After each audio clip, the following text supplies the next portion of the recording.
오늘 이 시간 하나님께서 우리에게 주시는 말씀은 신약 요한복음 3장 14절에서부터 21절까지의 말씀입니다. 제가 봉독할 때 살아계신 하나님 아버지 음성을 다 들으실 수 있기를 소원합니다.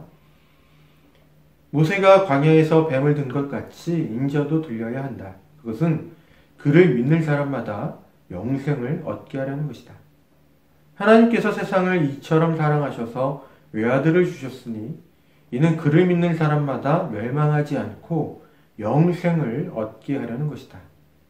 하나님께서 아들을 세상에 보내신 것은 이 세상을 심판하시려는 것이 아니라 아들을 통하여 세상을 구원하시려는 것이다. 아들을 믿는 사람은 심판을 받지 않는다. 그러나 믿지 않는 사람은 이미 심판을 받았다. 그것은 하나님의 독생자의 이름을 믿지 않았기 때문이다. 심판을 받았다고 하는 것은 빛이 세상에 들어왔지만 사람들이 자신들의 행위가 악함으로 빛보다 어둠을 더 좋아하였다는 것을 뜻한다. 악한 일을 저지르는 사람은 누구나 빛을 미워하며 빛으로 나오지 않는다. 그것은 자기 행위가 드러날까 보아 두려워하기 때문이다. 그러나 진리를 행하는 사람은 빛으로 나아온다. 그것은 자기의 행위가 하나님 안에서 이루어졌음을 드러내려는 것이다. 아멘. 주님께서 주시는 말씀입니다. 오늘 본문 말씀은 기독교에서 말하는 이른바 구원이 소위 말하는 예수 믿어 천국에 가는 것이 전부가 아니라는 것을 다시금 우리로 하여금 생각해 보게 합니다.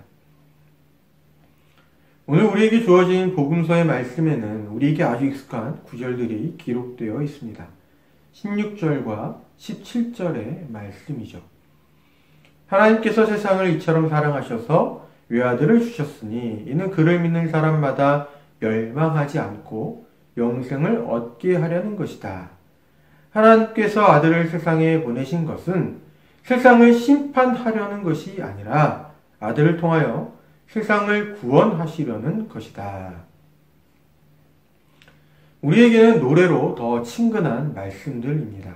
이 구절들은 분명 예수님을 향한 신학적인 고백이다라고 말할 수가 있습니다. 적어도 요한 공동체에게 있어서만큼은 예수님에 대해서 이런 식으로 고백되었다라고 볼 수 있다는 것이죠. 이 구절을 통해서 이러한 것들이 고백되고 있습니다. 첫째, 하나님께서는 이 세상을 사랑하신다. 둘째, 그래서 외아들 예수님을 보내주셨다. 왜냐하면 이 세상을 가만둬서는 멸망하게 될 것이기 때문이다. 셋째, 하지만 이 세상을 사랑하신 하나님께서는 예수님을 보내셔서 세상을 구원하려고 하셨다. 참고로 여기에서 말하는 세상은 작게 보면 사람들을 가리키고 크게 보면 모든 피조 세계를 가리킨다라고 볼 수가 있습니다. 여기서 중요한 것은 이것입니다. 하나님께서는 이 세상을, 이 세상에서 살아가는 사람들을, 그리고 이 모든 피조물들을 사랑하신다라는 것입니다. 흔히 우리는 기독교에서 말하는 구원에 대해서 이렇게 오해하곤 합니다. 구원은 예수 믿고 천국 가는 것, 이런 말이죠. 정말 그 말이 기독교에서 말하는 구원의 전부라면 기독교인에게 있어서 이 세상은 빨리 탈출해 버려야 하는 곳 이상도 이하도 아닙니다. 의미가 있는 곳은 오직 천국만이 되겠죠. 그래서 어떤 사람들은 이렇게 말하는 기독교인들을 향해서 이런 식으로 조롱하기도 합니다. 그러면 빨리 죽어서 그 좋아하는 천국에 나가지 무엇하러 여기에서 사냐, 이렇게 말입니다. 예수 믿고 천국 가는 것이 구원의 전부라면 그렇게 믿고 있는 사람에게 이 세상은 그저 죄악이 가득하고 어떠한 희망도 기대할 수 없는 곳, 그 이상도 그 이하도 아니죠. 그런데 이 구절은 다른 것을 말합니다. 빨리 탈출하는 것 외에는 의미 없는 이 세상을, 있는 것이라고는 죄악뿐인 이 세상을, 그 어떤 희망도 기대할 수 없는 바로 이 세상을 하나님께서는 사랑하신다라고 말이죠. 심지어 얼마나 사랑하셨으면 외아들까지 보내실 만큼 사랑하신다라고 고백되고 있습니다. 세상의 어느 부모가 자기 사랑하는 자식을 후진 곳으로 보내려고 합니까? 할 수만 있으면 더 좋은 환경이 있는 곳으로 보내려고 하는 게 부모 아니겠어요? 그런데 요한 공동체는 하나님이 세상에 아들을 보내셨다라고 고백했습니다. 아들을 사랑하는 마음보다 세상을 사랑하는 마음이 그분에게 더 크셨다고 봤기 때문이죠. 그러면 하나님은 바로 그 세상에 무슨 매력이 있어서, 아니면 어떤 예쁜 구석이 있어서 그분의 아들보다 더 사랑하셨던 것일까요? 그렇지는 않습니다. 오늘 성서 일과로 주어진 에베소서의 말씀을 빌려오면 이렇습니다. 그때 여러분은 허물과 죄 가운데서 이 세상의 풍조를 따라 살고, 우리도 모두 전에는 그들 가운데에서 육신의 정욕대로 살고 육신과 마음이 원하는 대로 행했으며, 사람들이 자기 욕망에 따라서 살아가는 세상에 무슨 매력이 있었겠습니까? 자기 마음대로 행하는 세상에 평화가 어디 있으며 하나님께서 칭찬할 만한 구석이 어디에 있었을까요? 오히려 하나님의 눈살을 찌푸리게 하는 것들로만 가득 찬 것이죠. 하나님께서 사랑하신다는 세상이 바로 그런 세상입니다.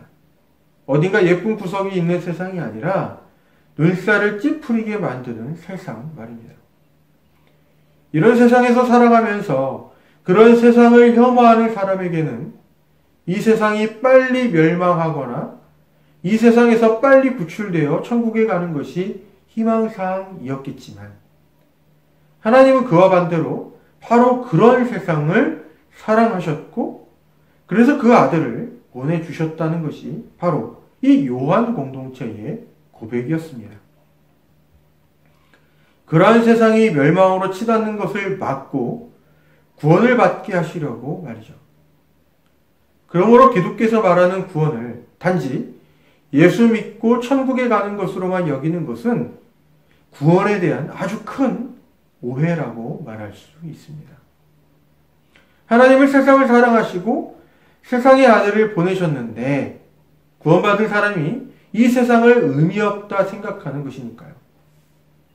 예수 믿고 천국 가는 것을 구원의 목적으로 여기는 사람에게 있어서 이 세상은 그저 혐오스럽고 죄악 많아서 벗어나고픈 곳에 지나지 않습니다. 하지만 그 세상을 사랑하셔서 아들까지 보내신 하나님을 생각하는 사람에게 있어서 이 세상은 달리 보이기 마련이죠. 세상은 비록 악하고 예쁜 구석이 하나도 없지만 하나님께서 아들을 보내실 만한 의미를 가진 세상이기 때문입니다. 성도를 향한 하나님의 부르심은 바로 이 지점에서부터 시작됩니다. 에베소서에는 하나님께서 아들을 보내셔서 세상을 구원하신 목적에 관해 이렇게 기록되어 있습니다. 우리는 하나님의 작품입니다. 선한 일을 하게 하시려고 하나님께서 그리스도와 예수 안에서 우리를 만드셨습니다. 하나님께서 이렇게 미리 준비하신 것은 우리가 선한 일을 하며 살아가게 하시려는 것입니다. 이 구절에서 우리는 하나님의 작품입니다 라고 말할 때 바로 이러한 표현은 예수님을 믿지 않다가 믿게 된 사람들이 믿고 보니 비로소 나 자신이 누구인지를 깨달아 알게 되었는데, 그게 바로 하나님께서 나를 창조하셨고 그래서 나에게는 창조된 자로서 기대된 바가 있다는 것을 가리킵니다. 예수를 믿지 않았을 때에는 그저 이 세상에 와서 다른 사람들 사는 것처럼 살다가 가면 그것이 곧 나의 삶이다 라고 이렇게 생각했는데, 예수님을 믿고 나서 보니 비로소 보이기 시작하고 비로소 깨닫게 된 것이 있는데, 그게 바로 나라는 존재가 그냥 세상에 던져진 존재가 아니라 하나님께서 지으신 존재라는 것이고, 그래서 하나님께서 그런 나에게 기대하시는 바가 있다는 것입니다. 이러한 뜻에서 하나님의 작품이라는 자의식이 생겨난 것이죠. 그리고 하나님께서 그분의 작품으로서의 나에게 기대하시는 삶이 바로 선한 일을 하며 살아가는 것, 바로 이런 말씀입니다. 여기서 말하는 선한 일이라는 것이 도덕적으로 또 윤리적으로 선한 일, 착한 일을 가리킨다고도 볼 수 있지만, 그보다 근본적으로는 하나님께서 기뻐하시는 일이라고 말할 수 있습니다. 물론 제가 여러 차례 말씀드리고 있지만, 하나님께서 기뻐하시는 일과 도덕적, 윤리적인 일이 별다른 것이 아닙니다. 하지만 어떤 일에 대한 판단 기준에 있어서 도덕적, 윤리적인 기초가 아니라 하나님께서 기뻐하시는 것인지를 그 기준으로 삼는다는 것이죠. 대부분의 경우 도덕적이고 윤리적인 일들이 하나님께서 기뻐하시는 일들이긴 하지만 말입니다. 에베소서에서는 선한 일을 하며 살아가는 것으로 표현하고 있지만, 이것에 대해서 요한복음은 진리를 행하는 사람 내지는 빛으로 나오는 사람으로 표현합니다. 무엇이 선한 일인가를 판단하려고 할 때 무엇이 하나님께서 기뻐하시는 일인가를 기준으로 해야 하는데, 바로 그것을 성도 안에 계시는 성령께서 가르쳐 주십니다. 결과적으로 선한 일을 하며 살아가는 사람은 성령님의 인도를 따라가는 사람이 되는 셈이죠. 그런데 요한복음에서 말하는 진리는 곧 성령께서 깨닫게 해주는 것입니다. 이렇게 보면 요한복음에서 말하는 진리를 행하는 사람이란 곧 성령께서 깨닫게 해주시는 바를 행하는 사람이라는 말이 되죠. 결국 에베소서에서 말하는 선한 일을 하며 살아가는 사람과 요한복음에서 말하는 진리를 행하는 사람이 다르지 않습니다. 그리고 다시 한번 말씀드리지만, 이러한 삶이 이 세상에서의 도덕적, 윤리적인 삶과 결코 동떨어져 있지 않습니다. 이렇게 보면 기독교에서 말하는 구원은 그저 예수님 잘 믿어서 천국 가는 것이 전부가 아니라, 그것은 하나님께서 주신 선물에 대한 약속인 것이고, 그 약속을 받은 성도들이 진리를 행하면서 이 세상에서 살아가게 하는 것, 에베소서의 표현대로 하자면 선한 일을 행하며 살아가도록 하는 것에 그 목적이 있다고 말할 수 있죠. 기독교에서 말하는 구원을 이런 식으로 보면, 이 세상은 그저 빨리 멸망하거나 희망 따위는 없는 덧없는 곳이 아니라 내가 선한 일을 하며 살아가야 하는 진리를 따라 행하는 삶으로의 부르심을 받는 곳이 됩니다. 그래서 예수 믿는 사람이 있는 곳이라면 그가 있는 조직이나 기관, 사회가 그 사람으로 인해서 조금이나마 더 정의롭게 되고 더 도덕적, 윤리적이 되어야 합니다. 그런 것과 예수 믿는 사람에게 기대되는 부르심이 무관하지 않으니까요. 그렇지 않고 오히려 예수 믿는다는 사람 때문에 그가 속한 곳이 더 부패하고 더 악한 곳이 된다면 예수 믿는다고 말하는 그 사람은 그 스스로 되물어 봐야 합니다. 내가 지금 제대로 예수를 믿고 있는 것인가 하고 말이죠. 기독교를 현실의 삶에서 자꾸 분리시켜서 무슨 신선 노름하듯이 세상이 어떻게 망가지고 어떻게 흘러가도 그것과 상관없이 그저 죽어서 천국만 가면 되는 그런 종교로 만드는 사람들이 있습니다. 분명히 말씀드립니다.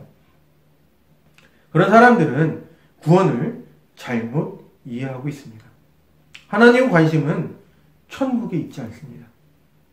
다만 이 세상에서 그분을 믿는 자들에게 천국에 들어갈 약속을 주셨지요. 그 대신 이 고장나고 잘못된 세상 속에서 선한 일을 하며 살아가도록 진리를 행하며 살아가도록 성도들을 부르십니다. 하나님께서 세상을 사랑하셨기 때문입니다. 그래서 기독교는 그 어느 누구보다 현실에 참여적이어야 합니다. 하나님께서 기뻐하시는 일이 무엇인지 분별해서 행동하는 것으로 말이죠. 이 부르심을 잘 감당하는 우리 있는 교회의 모든 교우들이 될 수 있기를 빕니다. 기도하겠습니다. 하나님 아버지, 하나님께서 이 세상을 사랑하심은 이 세상에 어느 하나 예쁜 구석이 있어서가 아님을, 오히려 하나님을 거역하는 세상이었음에도 사랑하셨음을 다시금 확인하였습니다. 그렇게 하심은 세상으로 하여금 구원을 받게 하시려는 사랑 때문이었음을 또한 확인하였습니다. 그 사랑으로 인하여 저희를 구원해 주셨으니 구원받을 사람으로서 합당한 삶을 살아가도록 인도하여 주십시오. 선한 일이 무엇인지 분별할 수 있게 하시고 사랑의 충만함과 은혜의 감격으로 그 일을 행할 수 있도록 도와주십시오. 언제나 어디에서나 성령님을 통하여 저희 곁에 또 저희 안에 계시며 저희와 함께 하시는 예수님의 이름으로 기도드립니다. 아멘.